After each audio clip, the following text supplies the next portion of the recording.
মন্দির উদ্বোধনের আগেই দীঘায় ভাসতে ভাসতে চলে এলেন জগন্নাথ দেব।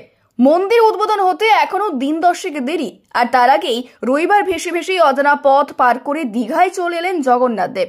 রবিবার বিকালে দীঘার মাইতিঘাটের কাছে উদ্ধার হয়েছে জগন্নাথ দেবের একটি কাঠের মূর্তি। যা ঘিরে শোরগোল পড়েছে এলাকায়। মন্দির উদ্বোধনের আগে এমন ঘটনায় উৎসাহী হয়ে উঠেছেন স্থানীয় মানুষজন। অক্ষয় তৃতীয়া অর্থাৎ আগামী 30শে এপ্রিল সেখানে উদ্বোধন হবে পুরীর আদলে তৈরি জগন্নাথ দেবের মন্দির।